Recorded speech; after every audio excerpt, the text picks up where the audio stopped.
নমস্কার বন্ধুরা, সবাই কেমন আছো? আশা করি ভালো আছো, আমিও ভালো আছি। আজকে আমি একটা নিরামিষ সোয়াবিনের রেসিপি নিয়ে তোমাদের সামনে এসেছি। কিভাবে আমি সোয়াবিনের রেসিপিটা করলাম তোমরা সেটা একবার দেখে নাও। খুবই সহজ পদ্ধতিতে করেছি। আর যদি তোমাদের ভালো লাগে লাইক শেয়ার কমেন্ট করতে ভুলো না বন্ধুরা, আর ভিডিওটা পুরোটা দেখো। প্রথমে আমি তোমাদেরকে দেখিয়ে দিচ্ছি টমেটো কুচি, আলু আর 3টে শুকনো লঙ্কা, তেজপাতা আর গোটা গরম মশলা আমি নিয়ে নিয়েছি। এই সামান্য উপকরণ আর কিছু মশলা যেটা তোমাদের সঙ্গে শেয়ার করব। সবারই ঘরে যে মশলা থাকে সেই মশলা দিয়েই তোমরা রেসিপিটা করে নিতে পারবে। ধনে গুঁড়ো, জিরে গুঁড়ো, হলুদ গুঁড়ো আর কাশ্মীরি লঙ্কার গুঁড়ো। আর এই যে সোয়াবিন দেখছো, ছোট ছোট সোয়াবিন, এই সোয়াবিনটাকে কিন্তু আমি গরম জলে ভিজিয়ে রাখবো 5 মিনিট। গরম জলে এই জন্যই ভেজাচ্ছি, একদম সফট হয়ে যাবে গরম জলে ভিজিয়ে রাখলে। তোমরা ঠান্ডা জলেও ভিজিয়ে রাখতে পারো, তবে একটু বেশিক্ষণ সময় যদি ভিজিয়ে রাখো দেখবে খেতে খুব ভালো লাগবে। কেন সোয়াবিন অনেকে পছন্দ করে না, শক্ত শক্ত হয়ে যায়, বা সোয়াবিন রান্নার পরে আর খেতে ভালো লাগে না, ভেতরে মশলা ঢোকে না। কিন্তু আমি যেভাবে করছি, যদি তোমরা সেভাবে করো তোমরা খেয়ে দেখো, খুবই ভালো লাগবে। আর এই সোয়াবিনটাকে ধুয়ে জলে ভিজিয়ে রেখেছি নিংড়ে, তারপর তোমরা রান্নার দেবে। আচ্ছা, তেল গরম হয়ে গেছে, এর মধ্যে আমি কী দিচ্ছি দেখো। ফোড়নে যে সব তোমাদের দেখালাম, শুকনো লঙ্কা, তেজপাতা আর গোটা গরম মশলা সবই দিয়ে দিলাম। এগুলো একটু তেলে ভালো করে ভেজে নেব। ভালো করে ভেজে নিয়ে এটা কিন্তু আমি তুলে নেব।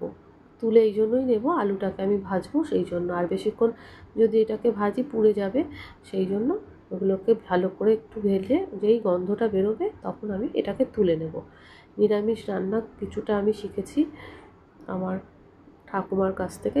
উনি খুব সুন্দর রান্না করতো, নিরামিষ খেতেন, আর নিরামিষ রান্না উনি খুব ভালো করতেন।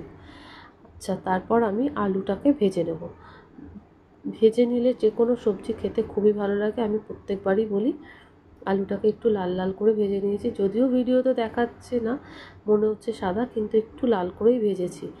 আচ্ছা, ভেজে তুলে নেওয়ার পর এবার কিন্তু ওই তেলে আমি কি করব, টমেটোটা দিয়ে দেব। টমেটোটা আমি কি করছি দেখো, একদম অতটা তেলেই আমি পুরো টমেটোটা দিয়ে দিয়েছি। এবার টমেটোটাকে আমি তেলে দিয়ে ভালো করে যতক্ষণ না গলে যাবে ততক্ষণ কিন্তু আমি ভাজবো। এটাকে কিন্তু পেস্ট করে কেউ দেবে না, এরকম কুচো করে কেটেই দেবে, তাতে তোমার খেতে খুব ভালো হবে। আর এইটা রান্নাটাতে ভালো লাগবে, সেই জন্যই আমি এইভাবে দিয়েছি। আর এইভাবে আমি করে দেখি, খুব ভালো হয়। আর এই নুনটা এই জন্যই দিলাম, টমেটোটা খুব তাড়াতাড়ি গলে যাবে। এবার একটুখানি ভালো করে নাড়াচাড়া করব। তারপর এর মধ্যে আমি একটু চিনি দেব।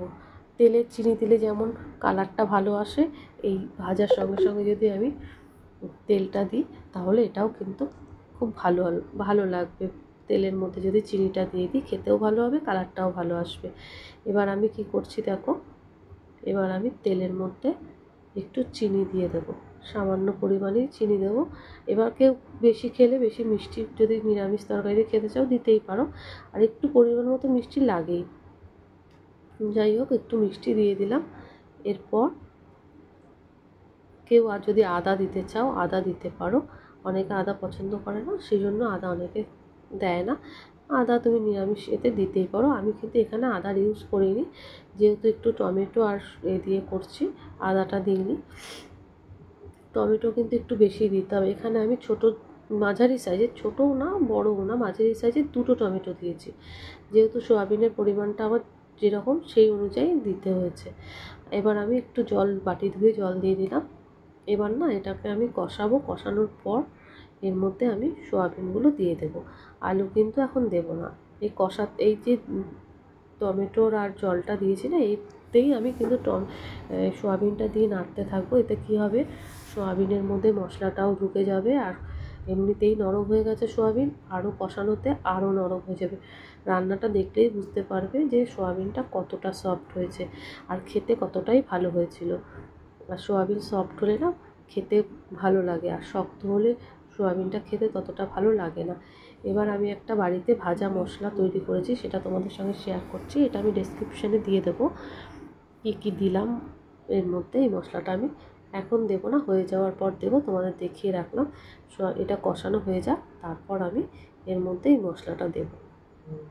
এই মশলাটা তোমরা বাড়িতে সবাই বানিয়ে রাখতে পারো। এতে তোমরা যখন ইচ্ছে যে কোনো সবজিতে নিরামিষেতে তুমি দিতে পারো, সেই জন্য তোমাদেরকে একবার আমি দেখিয়ে দিলাম। এবার আমি আলুগুলো দিয়ে দেবো। আলুগুলো এর সাথে কষানো হবে। আলুগুলো ভালোভাবে কষিয়ে নেওয়ার পর আমি জল দিয়ে দেবো।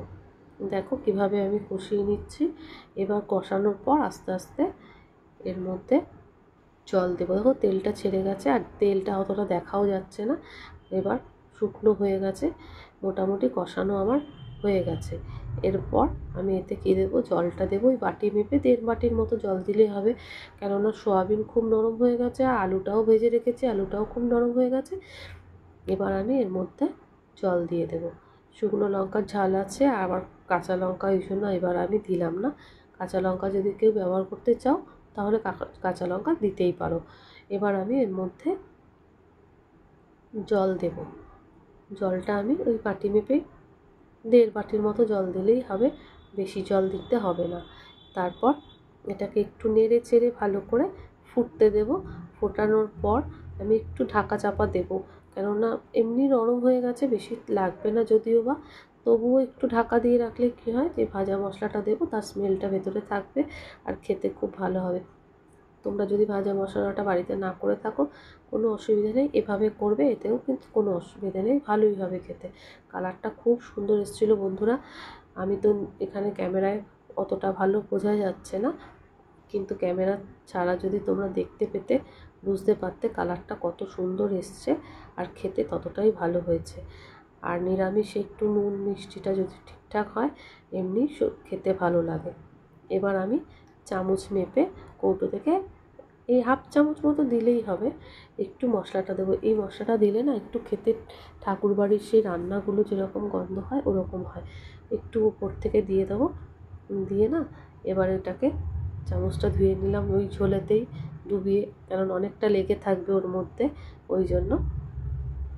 এবার জলটাও ফুটছে, ঝোলটা, এবার আমি একটু ঢাকা দিয়ে দিই। এবার 5 মিনিট ঢাকা দিয়ে আমি নামিয়ে নেব। দেখো নামিয়ে নেওয়ার পর কালারটা দেখতেই পাচ্ছ কত সুন্দর হয়েছে। তোমাদের কেমন লাগলো রেসিপিটা? খুব সহজ পদ্ধতি আর খুব তাড়াতাড়ি এই সোয়াবিনের রেসিপি তোমরা বাড়িতে চটজলদি করে ফেলো। যদি ভালো লাগে লাইক শেয়ার কমেন্ট করতে ভুলো না। রুটির সাথে ভাতের সাথে যে যেরকমভাবে খেতে চাও খেতে পারো। আমাদের যেহেতু পরোটা হয়েছিল আমরা পরোটার সাথে খেয়েছি। তোমাদের ভালো লাগলে লাইক শেয়ার কমেন্ট করো বন্ধুরা। টাটা বাই বাই, ভালো থেকো, সুস্থ থাকো। সবার জন্য অনেক অনেক অনেক ভালোবাসা রইল আমার তরফ থেকে। তোমাদের চ্যানেলের জন্য, সবার পরিবারের জন্য অনেক ভালোবাসা। ভালো থেকো বন্ধুরা।